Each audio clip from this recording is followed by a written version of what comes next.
પ્રોહિબિશનનો ગણનાપાત્ર case શોધી કાઢતી Dabhoi police તાલુકાના કરનેટ ગામ પાસેથી આઈસર ટેમ્પો પકડી પાડતા જેમાંથી વિદેશી શરાબની 3,330 બોટલો તેમજ આઈસર ટેમ્પો સહિત આશરે 14,27,650ના મુદ્દામાલ સાથે 2 બુટલેગારોની ધરપકડ કરી આગળની કાર્યવાહી હાથ ધરી છે. પોલીસ મહાનિરીક્ષક શ્રી સંદીપસિંહ તથા વડોદરા જિલ્લા પોલીસ અધિક્ષક શ્રી રોહન આનંદ તથા નાયબ પોલીસ અધિક્ષકથી આકાશ પટેલ નાઓ તરફથી જિલ્લામાં પ્રોહિબિશનની બધી નેસ્ત નાબૂદ કરવા આપેલ સૂચના અને માર્ગદર્શન હેઠળ ડભોઈ પોલીસે ભારતીય બનાવટનો વિદેશી દારૂનો જથ્થો વેચાણ અર્થે હેરાફેરી કરી રહેલ છે.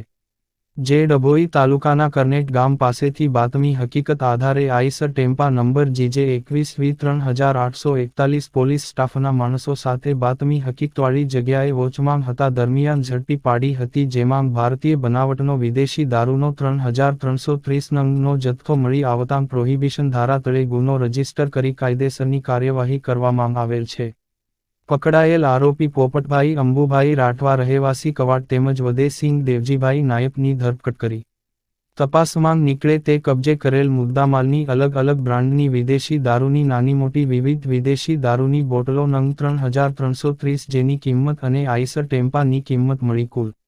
કિંમત ₹14,27,650 મુદ્દા માલ કબજે કરી આગળ અને કાર્યવાહી ડભોઈ પોલીસે હાથ ધરી છે. રિપોર્ટર ફઝલ રજા ખત્રી GPK ન્યૂઝ.